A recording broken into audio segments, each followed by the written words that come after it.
देश की जनता मौजूदा पार्टियों से तो त्रस्त है।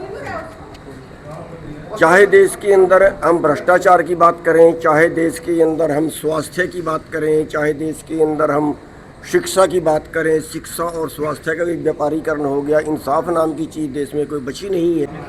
देखिए, देश के अंदर जो चल रहा है, जो अभी कांग्रेस जनता पार्टी का जो पोस्टर डालने शुरू की हैं, उससे कम से कम एक बात तो सिद्ध है कि देश की जनता मौजूदा पार्टियों से तो त्रस्त है। चाहे देश के अंदर हम भ्रष्टाचार की बात करें, चाहे देश के अंदर हम स्वास्थ्य की बात करें, चाहे देश के अंदर हम शिक्षा की बात करें, शिक्षा और स्वास्थ्य का भी व्यापारीकरण हो गया। इंसाफ नाम की चीज़ देश में कोई बची नहीं है। भ्रष्टाचार में देश का बोलबाला ये है कि जहाँ से भी कोई कमा सकता है, अवैध तरीके से कमा रहा है। किसी दफ्तर में चले जाओ, बिना रिश्वत के कहीं काम नहीं होता। तो कम से कम इतनी बात तो क्लियर है कि लोग इस फिराक में हैं कि हमें कोई मंच नहीं मिल रहा जो देश को बचा पाए। तो अभी जो कांग्रेस जनता पार्टी की आप बात कर रहे हैं, वो चलो मैंने तो नहीं बनाई, लेकिन युवाओं ने मिलके वो बनाई है और मैं धन्यवादी हूँ उनका कि मेरे को उन्होंने संयोजक बना दिया। हालांकि मेरे से बात नहीं की, उन्होंने कोई एक्स अकाउंट होता है उस पर वोटिंग कराई है, भाई किसको बनाना चाहिए, तो उस पर उन्होंने बताया कि सबसे ज़्यादा वोट मेरे पक्ष में आए हैं, 42 लाख वोट मेरे पक्ष में आए हैं, उन्होंने मेरे को बना दिया है। और बाकी उसके आगे तो अभी तो हमारी राय ये है कि थोड़ा, क्योंकि मैं भी ज़्यादा टाइम नहीं दे पाया हूँ, अब चलने में बातचीत हुई हो, किसी ने बातचीत की हो आपसे, अपने लड़के ने?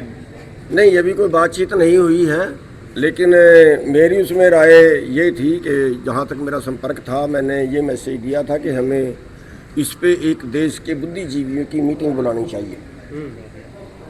देश के जो क्रांतिकारी हैं, देश के जो बुद्धिजीवी हैं, जो देश को बचाने के लिए अपना जीवन लगाने के लिए तैयार हैं, अपना क्षमता लगाने के लिए तैयार हैं, उनकी एक मीटिंग, उनका एक सेमिनार 2 दिन के लिए हमें बुलाना चाहिए, ताकि हम उस चीज़ को आगे दिशा दे पाएँ। क्या आने वाले समय में कांग्रेस जनता पार्टी राजनीतिक दल बनेगा?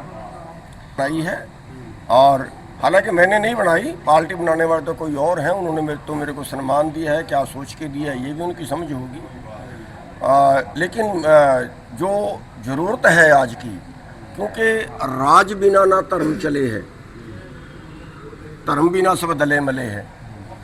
जो कानून बनता है या जो कानून की रक्षा करनी होती है, वो दोनों चीज़ जो है वो राजनीति से चलती है। मान लिया कानून भी बना दिया, अब कानून बनाने वाले या उसकी रक्षा करने वाले, और यानी एक चोर और उसकी राखी करने वाला, अगर दोनों मिल जाएं तो वो चीज़ अब देश में हो रही है। पेट्रोल के दाम बढ़ रहे हैं, लगता है आने वाले समय में कई और मुश्किलों का भाई साहब, पेट्रोल की अकेले की बात नहीं है। हम ये कह रहे हैं कि देश की आज जो पोजीशन हो गई है, देश पे डकैती पड़ रही है।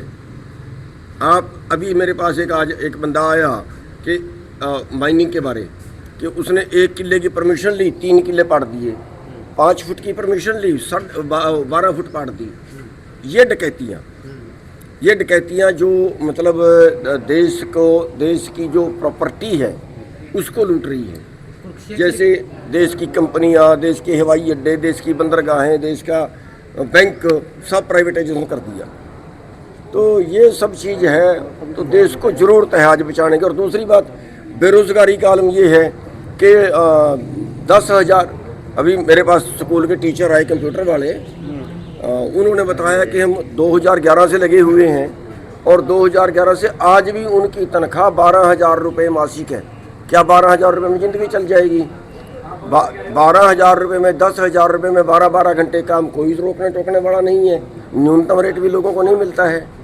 तो अब पूरा जो बाज़ार है उसको देश की मॉल खा गई, ऑनलाइन भी चंद कंपनियां पूरे बिजनेस को खा गई, मतलब काम करने के लिए कुछ बचा ही नहीं है। क्षेत्र के में जो एक गेहूं के चट्टों पे पानी डाला जा रहा है, उसको कैसे देखते हैं किसान? आज सीएम आवास पर देखिए, वो मेरे सामने पूरी बात नहीं आई है, मैं अधूरी बात उसके बारे में ना करूं तो ठीक है। लेकिन अधिकारी बोल रहे हैं कि बरसात का पानी है। देखिए इसमें क्या होता है, हर साल क्या होता है कि जो गेहूं है उसमें थोड़ी बढ़ोतरी हो जाती है वजन में, और उसमें पानी सोखने की क्षमता बहुत ज़्यादा होती है। जैसे अब लू चल रही है, इसमें और ज़्यादा क्षमता हो जाती है, तो वो उसको बढ़ाने के लिए शरारतें, मतलब मैं ये कह रहा हूँ कि इंसानियत नाम की चीज़ बची नहीं है देश के अंदर। अब अनाज के ऊपर पानी छिड़क रहे हैं तो ये बेईमानी है। छिड़कते हुए का वीडियो वायरल हुआ है। मैं वही कह रहा हूँ, कई बार हुए, पहले भी कई बार हुए, इंसानियत नाम की। और दूसरी चीज़ है, इन पे कोई कार्रवाई तो नहीं करता, उन्हें पर्चा दर्ज होना चाहिए। अब धान घोटाला पकड़ा, 5,000 करोड़ का धान घोटाला देश में हुआ, कितने लोगों पर मुकदमे दर्ज हुए?